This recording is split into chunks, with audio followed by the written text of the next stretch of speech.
Welcome to Mindset Mavericks. I'm your host, Jon Coogan, and today I'm here with Nick Jain. Great to have you here. I'm going to give the audience a bit of a background, just who you are. So it'll literally be a couple of sentences, and I'll get you to give a brief introduction about the business that you're CEO of as well. So you're here today. We're diving into a very question around every great advancement in the world starts with a single question, and that's how we can do it better. What does IdeaScale do? Sure. So we've been around about 15 years. We are the largest innovation-specific software company on the planet, working with large organizations, Pfizer, Comcast, et cetera. We're like their innovation operating system. We have several different modules, but the module that we're most well known for is an idea collection and management system. So this is something that allows a large organization to reach out to everyone in their ecosystem. That could be their employees, their customers, their shareholders, anyone who cares about them. Submit ideas for, hey, how can this organization be better? It could be new products, new snacks in the kitchen, new mascots, anything fun or anything serious. And then people upvote and downvote the ideas, resulting in the best ideas floating to the top. So you can think of it as almost like a TikTok for ideas instead of for silly dance videos. And obviously then we take the best ideas and help you turn them into reality, into actual things in the real world. No, I absolutely love that. And I think it is one of those things that you never know where a good idea is going to come from. If it's in the shower, just a chat by the water cord, for example. So no, I think that's a great innovation in itself. So I'm really, really interested to hear a bit more about that as we talk. I did want to speak about a few things, other things to do with yourself. I know you're a Harvard Business School graduate. You've been a vocal advocate for Gen AI before it was popular. And you also got quite a few diverse hobbies as well. So I know you're into running, battle rap, reading classic literature like Moby Dick and Paradise Lost, etc. And you're a poker player. So yeah, quite a diverse background. I'm quite interested to find out as we go through this discussion how those intersect with business and your role as a CEO. Sure. So what I want to do, talking about that, the fact you are a literary enthusiast, I'll do a quick fire round as well, a few questions. And the first question I'm going to fire off with is, what's one book that shaped your way of thinking? Valuation by Aswath Damodaran. He's an professor at NYU. He's considered the godfather of modern valuation or Wall Street theory. His book tells you how businesses make money and why some businesses suck and some businesses are extraordinary in a very analytical way, but requiring only high school level or eighth grade. Fantastic. And is there one particular takeaway that you can think of that comes to mind when you think of that book?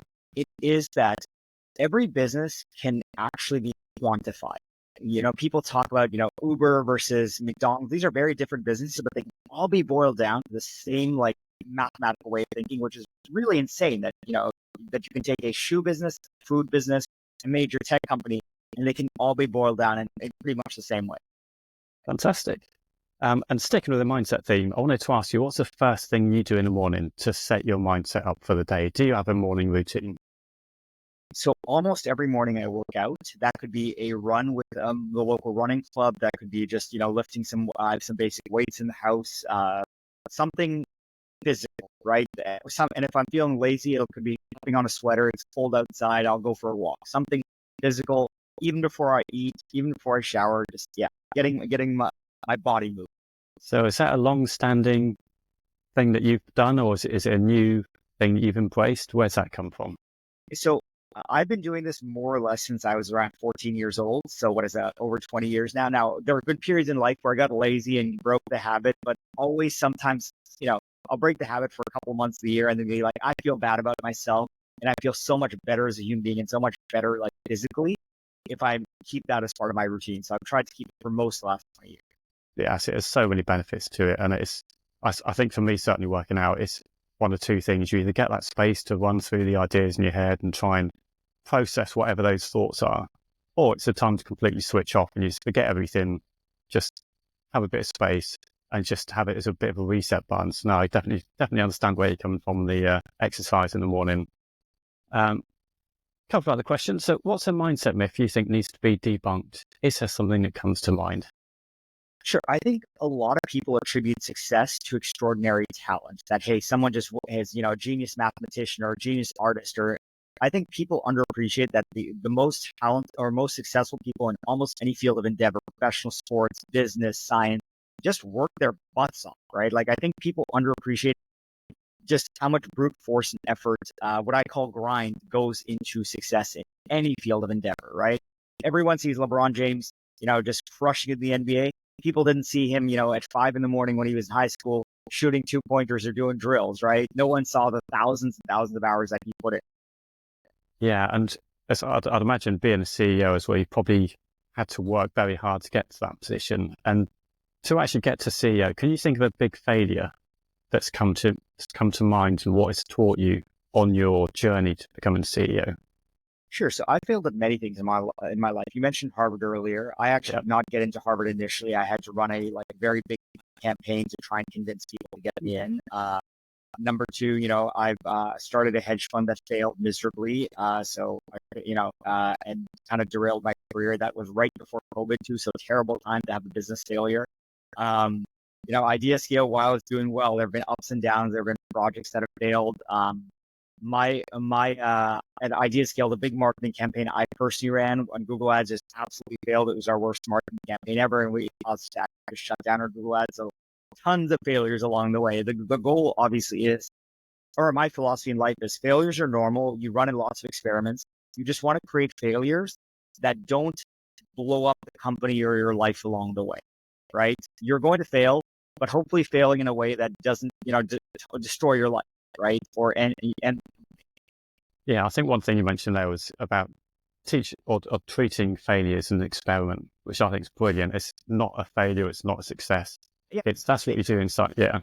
You run an experiment in science, and the experiment may come out positive or negative, but even if it comes out negative, it's not a failure. You learn something that informs the next experiment. And that's actually how we run IdeaScale. We run lots of experiments here, marketing experiments, product experiments, engineering experiments. And if they fail, it's okay. We shut that off and move, think about the 20 successes we had along the way, not 10 failures. And one thing that makes me think about, or one of the emotions that come to mind is resilience when you're talking about those failures. That feels like you've had quite a few challenges and quite a few things to overcome. So what is it that makes you keep getting back up after a failure? How do you not withdraw and think that's it, that's the end of whatever the endeavor is? Sure. I'd say two things. Number one is a strong support network. I have a very supporting wife that, when I attempted to start a hedge fund, she was there for me both before, during, and after. My parents have always been there for me. And I think they value me as a person, regardless of whether I'm rich or poor, successful, fat, skinny, right? Like, they value me as a human being. And that gives me a tremendous sense of self-worth that extends beyond professional things. The second comes from the having an immigrant background. My folks immigrated from India to Canada in the 1980s. Literally, plastic shirts on your back, $5 in your wallet type of classical immigrant work your story.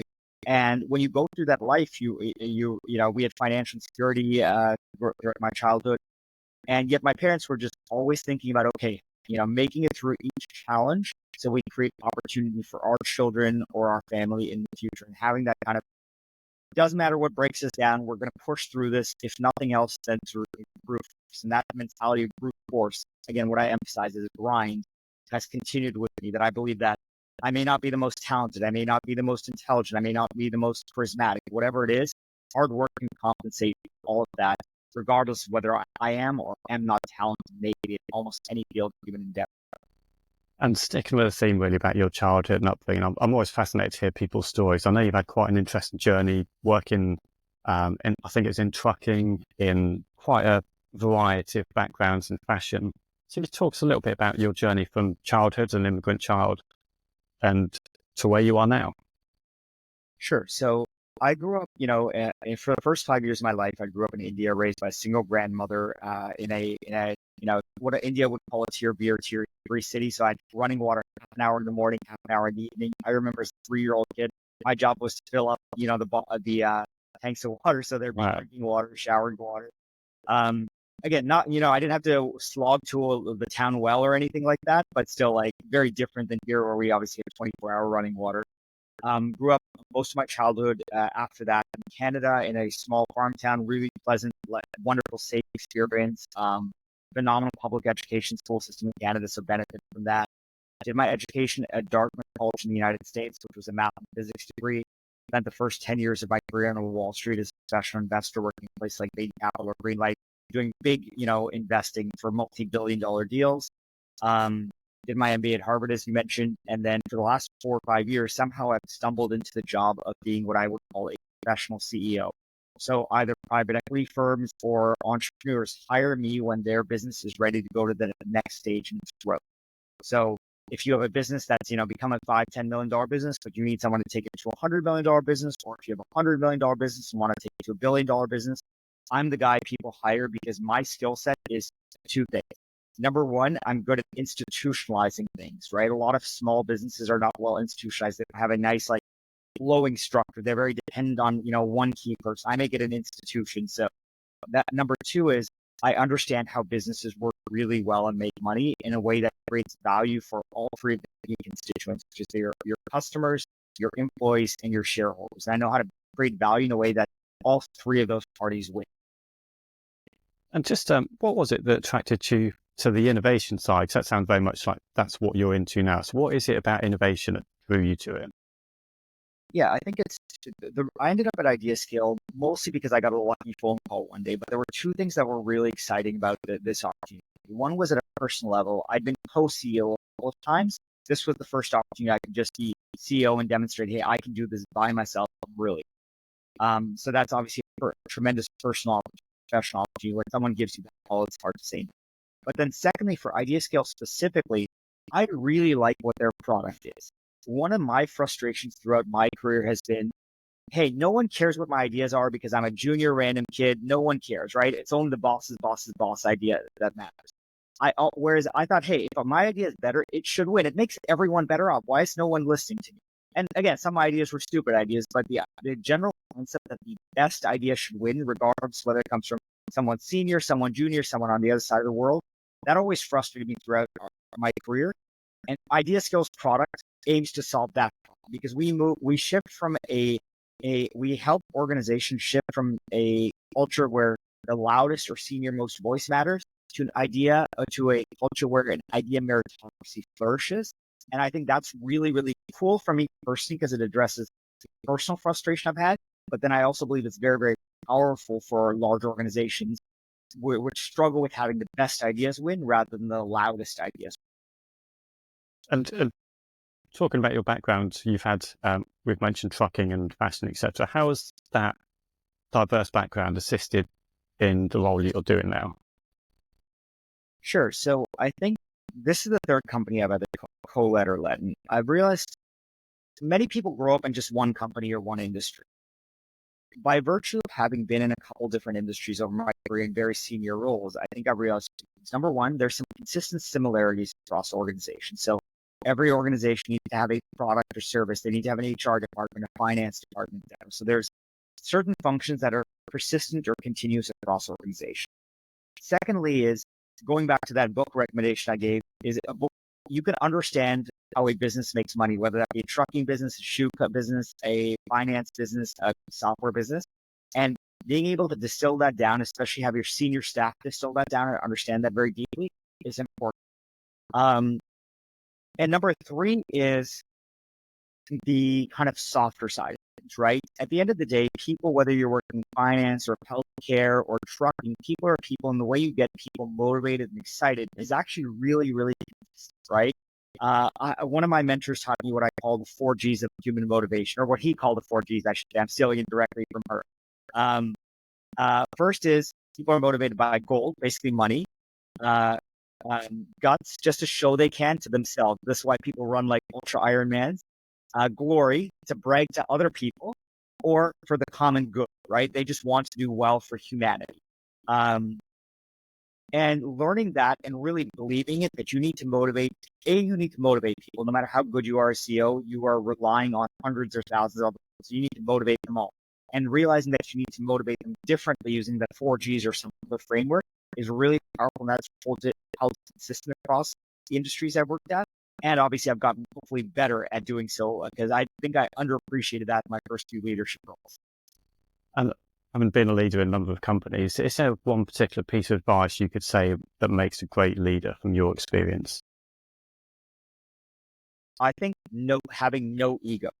whatsoever, knowing that your leader is willing to sit his or her butt down and do the gruntiest, most mindless work because it is important, shows that that work has value, and that leader is willing to do anything necessary to help his or her organization rise.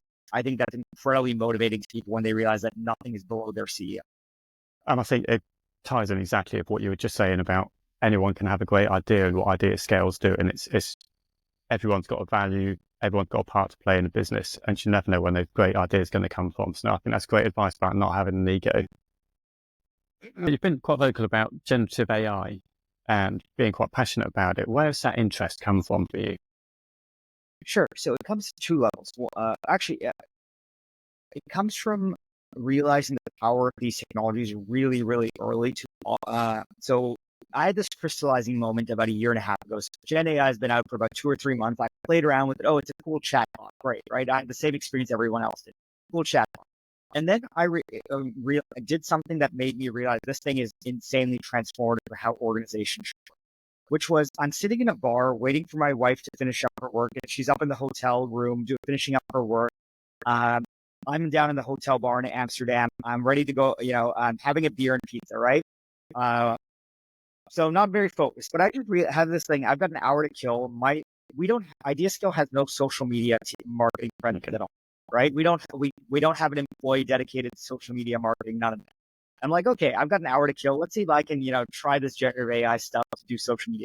So within an hour, me as one guy, while drinking and having a pizza, was able to set up an entire social media marketing campaign for our company for the next 6 months by myself, right?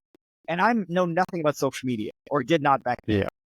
And the results of that, so whatever, I set it up, let it run. We went out to have drinks, and I looked at the results a week later and a month later, and I was outperforming all of my competitors combined who had dedicated social media teams, right? Like me within an hour while drinking was outperforming guys who were working 2,000 hours a year.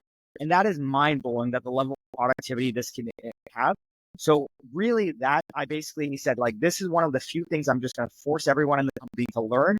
Like, whether you're on my marketing team, my sales team, my software engineering team, whether you're on my system operation team, you need to learn this technology. I'm pushing everyone to take courses in prompt engineering to become extraordinarily powerful with these technologies, because if it's not already there today, like if you don't know how to use this technology a year or two from now, you're basically unemployable, because not that the technology has replaced you, but rather people who are using this technology effectively are literally like 10 to 20 times more productive. And that's something an employer cannot ignore. Yeah, that's exactly it. It just ignored, right? I will be replaced if I don't master this technology at my level. And that's something I sincerely believe. I take the prompt engineering courses myself. Yeah, and like you say, it's just efficiency, just how much more you can get done in so much little time. But that's a really intriguing concept that you said, that you didn't have a social media marketer or anyone at IdeaScale 18 months ago. Is that still the case today, or has that changed? That's still true. We have a larger marketing team, but we have no dedicated social media marketing personnel. And probably across all the people who are doing a little bit here and there on social media, we probably spend maybe 30 hours a year on social media marketing. And I think we are still not, within the innovation software space, we are still the best performers on social media. We get more follower growth, more engagement. And then all of my other competitors, of my top 10 competitors, 6 have dedicated social media marketing teams, 1 or more FTEs. And despite spending like 30 hours a year, we're outperforming all of them except maybe 1. And was that a conscious decision? Just because that seems to go completely against the grain. So I'm just intrigued as to why or how that decision came about, not to have social media marketing. It's not a strategic decision, right? If it makes sense, we'll do so. IdeaScale has no, what I call no religion or no dogmatism about how we do things. We want to do things legally, ethically, and that it generates the most value for every constituent. So look, our realization is a stupid realization. Look, if we're outperforming everybody with a fraction of the effort, and we get much more marketing ROI from allocating efforts to other activities, whether that be webinars or SEO or in-person conferences, then we're going to allocate our people to do that, because social media is already doing really, really well. Now, if I realize tomorrow that, hey, so we could do even better if we had a person doing 1,000 hours and it's going to make a difference to business, we'll go hire someone to do it. But so far, when we've sat down and done the analysis, it says like social media is a need to have, but it's not something that dramatically hypercharges the business. And number 2, we're already at the, we've hit the point of diminishing return. right? If we're already doing better than almost all of our competitors, or perhaps all of our competitors, can we do that much better by throwing more fuel on the fire? And the answer is probably no. It's a point of diminishing returns or negative ROI. So it's interesting to hear how you're using AI for social media, but how can IdeaScale use AI to help large businesses innovate? Sure. So we also incorporate AI in our product, but we did so, I think, a little bit more carefully than a lot of other people. First is because, ideas are sensitive. We have sensitive IP on our software platform. That'll, a lot of companies' greatest ideas, they're for their new drugs, for the new products, to sit on IdeaScale software. And they obviously did not want that going out to Google or to ChatGPT or anything.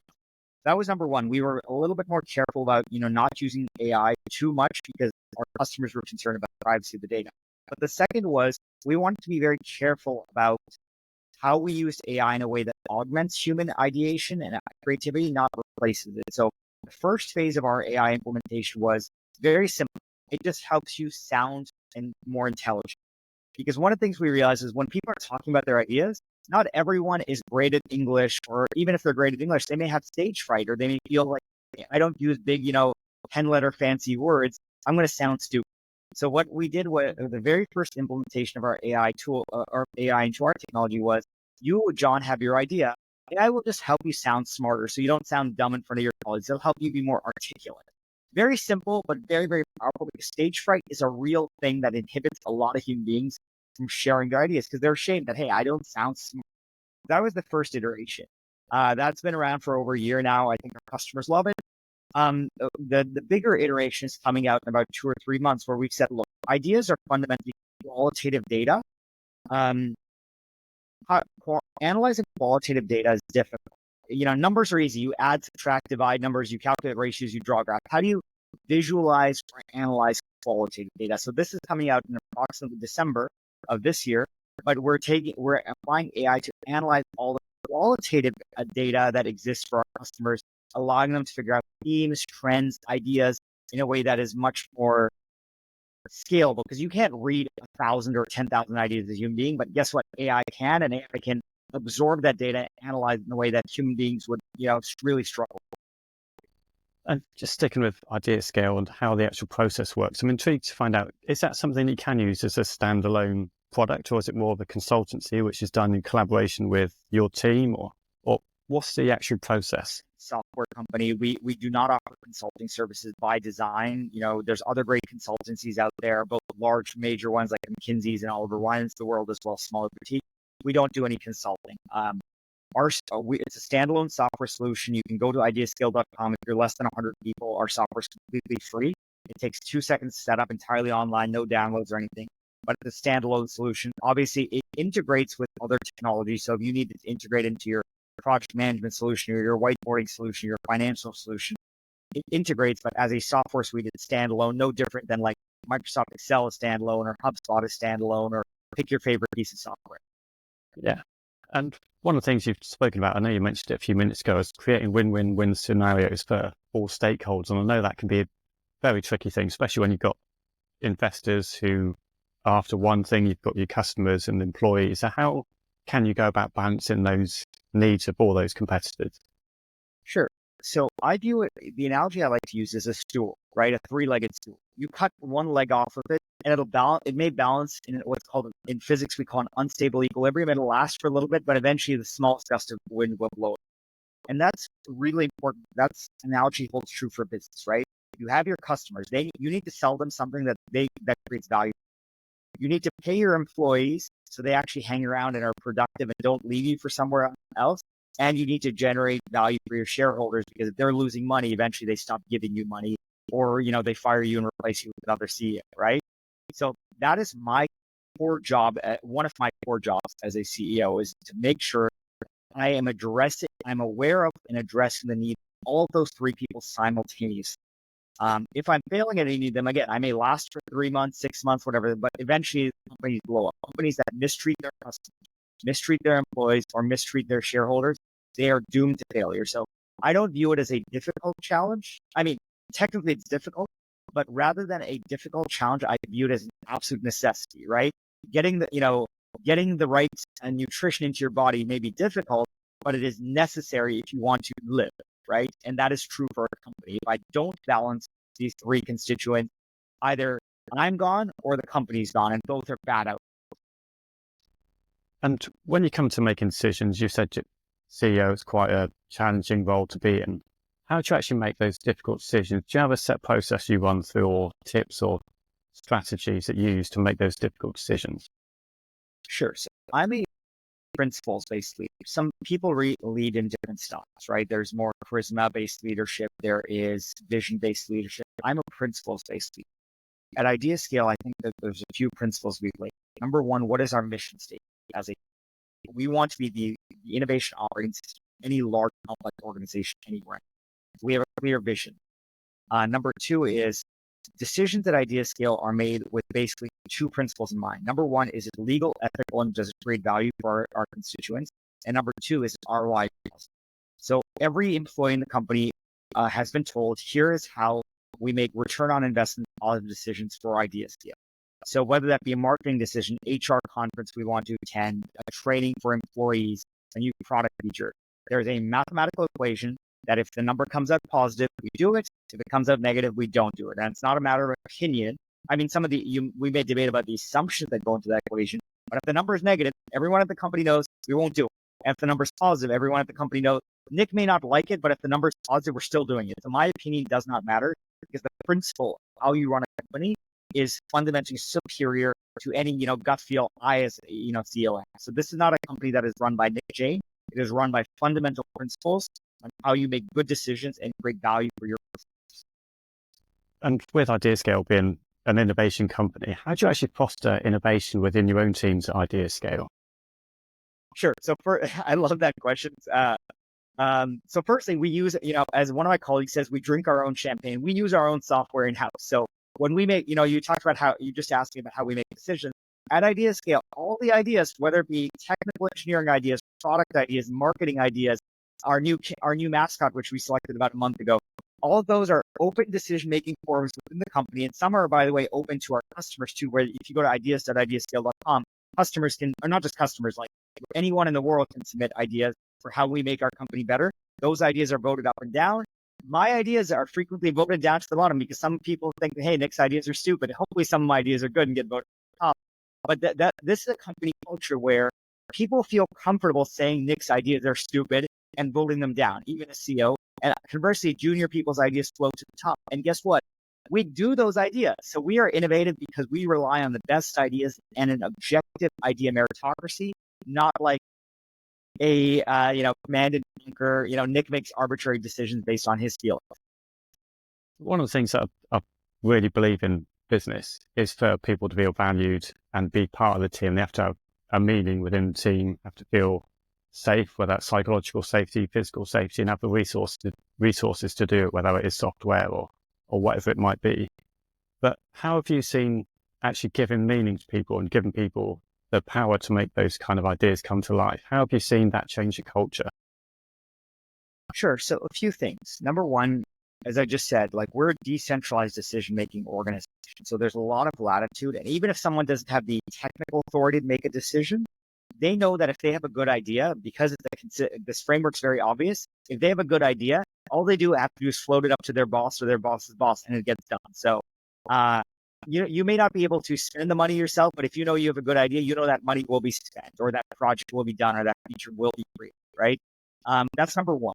Number two is we're a small enough organization where, anyone can contact me, right? There's no shame or there's no fear of people slacking, Nick, and saying, hey, I have an idea, or I disagree with my boss, or here's something stupid you're doing.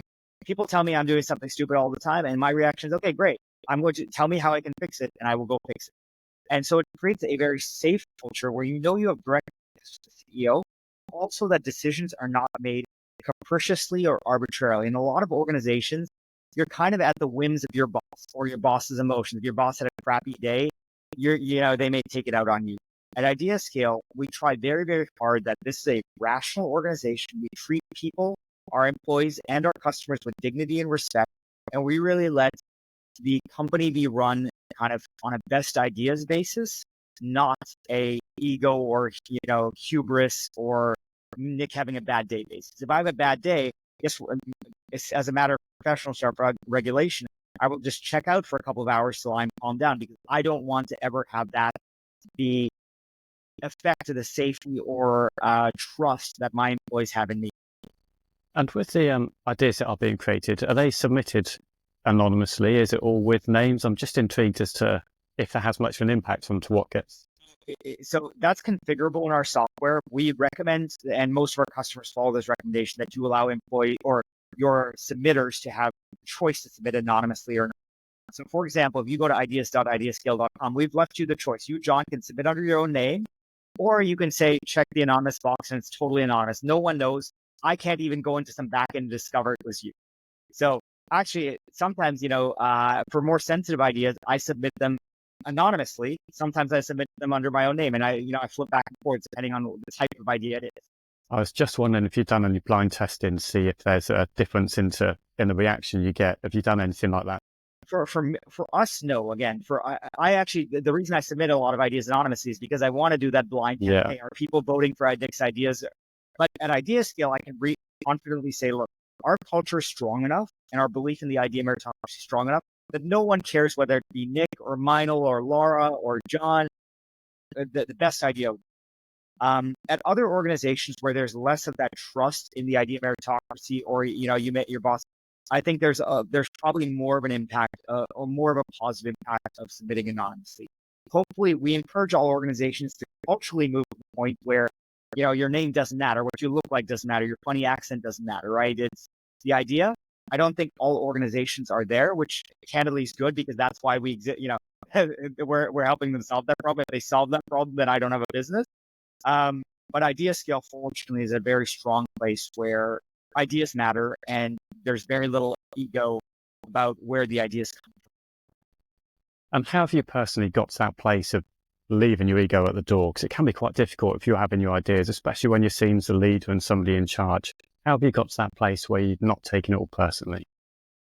Sure. So I was fortunate because that was more or less beaten into me in undergraduate. I was a theoretical math major, and for anyone who's taken higher maths in college, you get your ego broken down very quickly. You realize, there was a woman I met in my freshman year of college, and she had won the International Math Olympiad from Team China. So she was truly, from a purely IQ, whatever natural gift God gave her, was at extraordinary level. So you just realize, no matter how smart you think you are, or when I showed up at college, I thought, hey, I'm smart, I'm brilliant, I made it into this good college. And then I meet someone who is fundamentally at a different level of competence than I will ever be able to achieve. So your ego got beaten. And in addition, if you study sciences, at least the college I went to, there was a very collaborative culture where when you're solving problem sets as part of a team, and you're not taking credit that Nick solved this problem and Ben solved this problem and Alex solved this problem. So there was very much a focus on coming to the right solution, regardless of who solved that problem. And that has thankfully continued with me throughout my career, and is a core part of who I am as a person, where I care a lot more about solving the problem and coming to the right solution than who gets credit for that solution. And then at an ethics level, look, if the pie grows bigger, everyone benefits, right? I'm a fundamental believer in that. Let's make the pie bigger, and then we'll worry about who gets how big a piece of pie. And it's along a similar vein, really. I'm going to ask the next question, but I actually read, I think it must have been as recent as yesterday, a study, and it was saying about how the more successful people are and the more distinguished colleges, etc., they go to, the more they tend to suffer from imposter syndrome. And specifically, Harvard was mentioned as one of the places that people do tend to suffer imposter syndrome because of all the status that goes with it. Is that something you've suffered with throughout your career? Fortunately, no, right? I think I, worked my butt off to have the opportunity to go into institutions like Harvard. At the same time, look, there's a lot of my classmates were kind of the children of billionaires, or had, presidents or whatever as their parents. I did not feel an imposter because I'm not pretending that, hey, my father or mother is a billionaire, right? My father's a janitor, who doesn't speak English. My mother works in a factory most of her life. So I know who I am. I know what I'm extraordinarily talented. I'm really good at math. I work my butt off, and I'm an incredibly ethical person. If that's not good enough for Harvard, then so be it. Then I didn't deserve to be there. I got in on what I believe are valuable merits that I value in myself. If they don't value it, so be it. And so, yeah, I don't suffer from imposter syndrome because I am very, very comfortable with who I am as a person, both before Harvard, during Harvard, and now, throughout my adult life. Yeah, I think it's probably partly reflected in some of the diverse hobbies you've got as well. It's quite a collection you've got from, I know it's rap battles. Is that participating, watching, or what's your interest there? No, I'm not skilled. I don't I'm not a battle rapper myself. But I've been to live events. I watched a ton on YouTube. Been a fan for like 10 plus years. They're really interesting. To actually compete actually requires a lot of effort because you are spending a lot of time writing verse. It's like a professional writer, a professional poet. Guys who are doing, competitively are, actual professional writers now, given how much time and effort they put into it. So no competition on my side, just participation. I mean, just observation. And is there any way that some of these hobbies have influenced your philosophy when it comes to business? I think probably not the battle rap, but I think reading, they're reading a lot, and poker I think influence businesses a lot. So on reading, I've spent a lot of time and continue to read spend a lot of time reading kind of what I would call the great novels or the great books, right?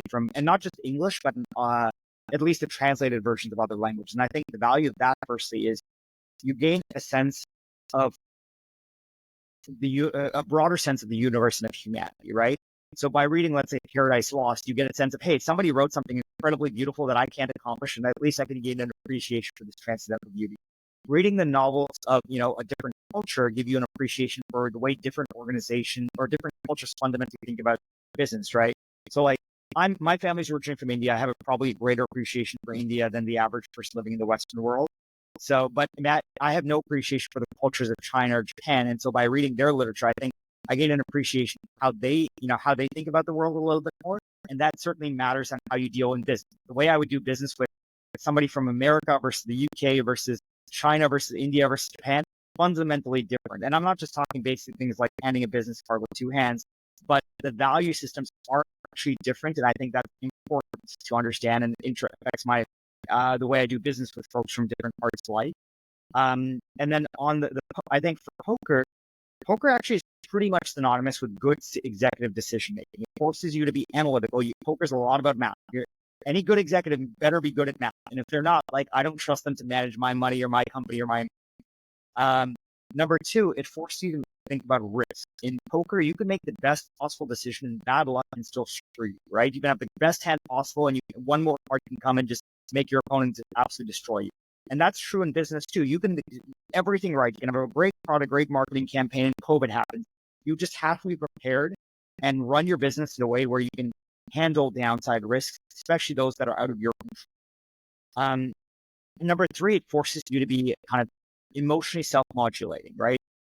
In poker, like, you'll have bad runs and good runs. Like, luck over the long time averages to zero, but any given, hour, any given day, you could just be really, really unlucky, and that could cause you to be emotionally, the term is going on tilt, where you are no longer making rational decisions. And that happens in business too. You could have I'm emotionally affected by sunlight. I love sunlight.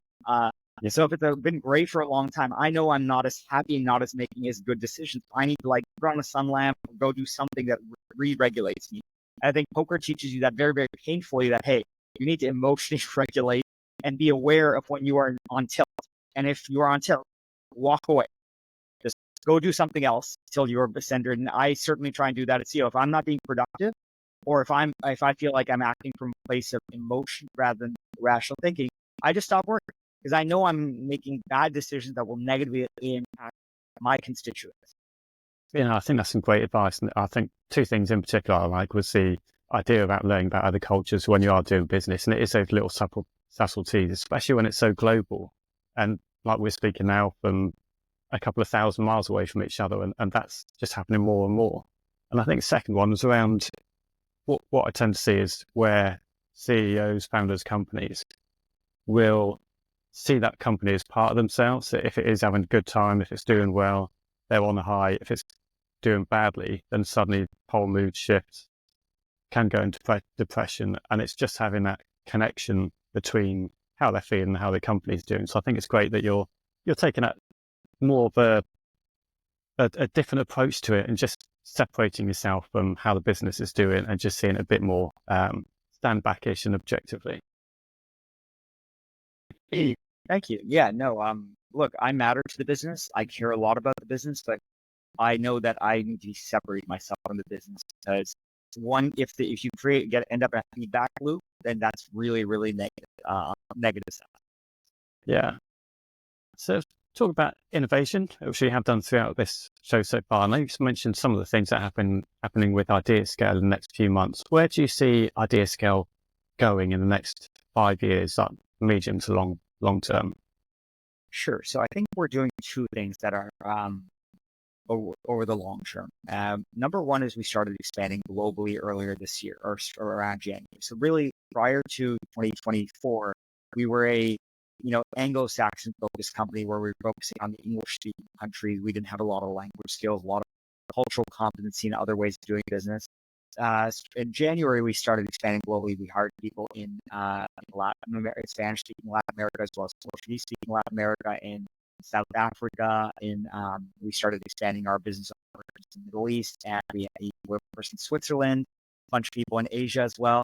So we started expanding globally, and that obviously required acquiring language skills as well as some of the cultural competency issues, things that we were just discussing. That's number one, because we want to be a globally relevant organization. We're already the biggest innovation software company, and I think we're by far the best, but we're still not fully globally relevant yet, and we want to be globally relevant. I want to be the operating system for Hong Kong-based companies, India-based companies, Switzerland-based companies. I want to be the innovation operating system for everything. That's number one. Number two is on the product side. Historically, we had one module and we were best in class. It was an idea management module that helped you collect those ideas. But we've realized that innovation is not just about ideas. There's a bunch of other problems that chief innovation officers or large organizations more broadly try and solve with innovation. And so over the past couple of months, we've started to add modules that have other parts of the innovation problem. So about 6 months ago, we launched a whiteboarding module that allows you to do unstructured thinking. So even before something's an idea, like how do you come up with those ideas in the first place? In a few months, we'll be launching a project management module that does a better job of taking an idea and turning it into an actual product or feature or snack in the kitchen, helps you actualize those ideas. There's another module that's a little bit further out of what if you can't solve the problem with your internal people, right? There's some problem which require external innovation. How do you tap that? Is it you hire or buy a startup, or do you tap a crowd of experts in their field that exists outside your organization? So if you're NASA, you have 1,000 scientists, but there's 100,000 scientists outside your organization that you may want to tap the brains of. So the product vision is now we're going to move from a kind of one product best in class company to having multiple modules that have different parts of the innovation problem. And hopefully you do each of those in a best in class. You shared a lot of information today. What I'd like to ask is if there's one thing that our listeners should take away from this conversation today, what do you think that should be? I have to break it into two because I'll give one at a corporate level and one at an individual level. As an individual, hard work is the most important thing for success in any field of life or endeavor. And at a organizational, innovation matters, because if your organization is not innovating, just remember your competitors, and that's a terrifying proposition. If you could add one person to the Mindset Mavericks Hall of Fame, who would it be? So this is not a famous answer. It's not going to be Musk. I would say it would be my grandmother. She raised 4 generations of people as a single, woman in colonial India. And she raised her parents' generation, her siblings' generation as the oldest daughter of 7. She raised my mother's generation as a single mother, and then she raised me for most of my childhood. Someone who could make 80 years of sacrifice through kind of, again, single woman, colonial India, no husband. That is an extraordinary accomplishment, and shows a certain level of mental fortitude and long-term thinking I think is extraordinary. Yeah, no, I think that's a brilliant answer. I think if you ask anyone on the street who won or who scored a winning goal for, could be FA Cup in England or a similar sports event in America from 5 years ago, most people wouldn't remember. If you ask somebody who's a person who's influenced you most in your life, it's going to be a teacher. It might be a parent or grandparents. No, I think that's great to hear. And do you think that's where you got your hard work ethic from? I don't think it's from my grandmother per se. I think the hard work ethic more comes from my parents. I think the notion of long-term thinking comes from both my parents and my grandmother. The idea that they've made sacrifices over, 80 years. I've been very successful in life and very fortunate, but that's not due to me. That is 80 years of sacrifice and investing. And that is almost, mind blowing. Most people think about working hard for a year, 5 years to build a company. My family's been investing to give me the opportunities I've had for 80 years. That is insane. And, I value and am deeply grateful for on a daily basis. And I think I've got one final question for you. And it's just really to ask you if there's one mindset shift which you've personally had in your life today, what has it been that's enabled you to be successful? I think it has been about being much more explicit communicator. My natural style is to, a lot of things are obviously true. So why do we need to say them? And no, I think I've realized, number one, not all things that are obviously true to me are in fact either true or maybe obvious to others. Some things I may think may be incorrect. So verbalizing them and communicating them explicitly, whether that be management principles, why we're making decisions, why something is the way it is, saying things explicitly, I think has dramatically improved my ability to A, build relationships with people, but B, also be productive in a organizational setting. And that's a great reminder for me as well, because I think I'm still stuck in that old mindset where you've said it, where things don't need to be said and it's assumed or implied, but now it's a great reminder. Just want to thank you very much for being here. If anyone does want to find out a bit more about IdeaScale and about yourself, Nick, where should we head to? Where can we find out more? Sure. So two ways. Firstly, for IdeaScale, our website is www.ideascale.com. Our software is completely free if you're less than 100 people, so would love you to check it out. If you're a large organization, please be my customer. If you want to get in touch with me personally, the easiest way is LinkedIn. My name is Nick Jain. I am usually the top result globally on LinkedIn, and I respond to 100% of messages there, so feel free to contact me. But that's fantastic. Thank you very much for coming on. There's a lot of information for myself and guests to digest, and there's a lot around innovation I'll definitely be implementing in my businesses. So thank you very much. Thank you so much for having me, Jon. It's been an honor and a pleasure. Thank you.